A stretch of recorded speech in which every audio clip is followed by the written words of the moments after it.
So ayan guys, nagluluto siya. Nilagyan ng bawang at sibuyas. Nilagyan ng corned beef. Nilagyan ulit ng corned beef. What? Oh. Hinalo-halo hanggang sa maluto. Lalagyan niya pa ng asin yan. Bisan mo na. Ay, hindi pala asin. Hindi. Stop it. Magic sarap pala. Yung magic sarap. Yan. Tinuturuan ko siya kasi magluto. Sabi ko kasi niya.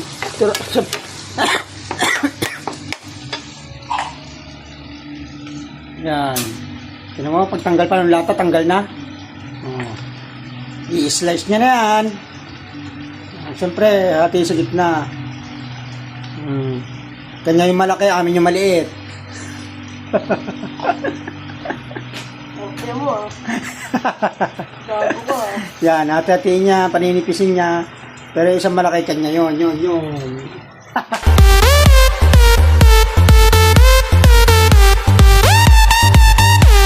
ka, dumayo sa rin. Gago ka. Oh. Oh, di ba? Oh, yan na.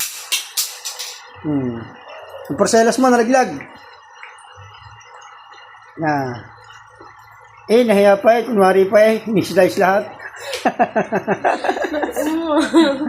Gago ka. Ano pa nun, may size ka rito lang. Oh, yan na. Habang nagluluto, pinagugas ko muna siya. Kasi ayaw ko may kalat dito. Ganyan ako katigas. Putang ilang pagla yung video gago ka. Tinuro ka nga sa akin. Yan, ang sabi ko, linisan niya lahat yan. Ayaw ko nang makikitang kalat. Putang ina niya. Yan. Pag walang video, andyan na. Takot. Nanginginig siya. Gago ka. Nanginginig siya ba naghuhugas? Ganyan ako katigas. A few moments later. Yan na, hinahango niya na. Dahil naluto na ang aming ulam ngayong gabi. Guys, luto na. Mal. Yes. Kakain na.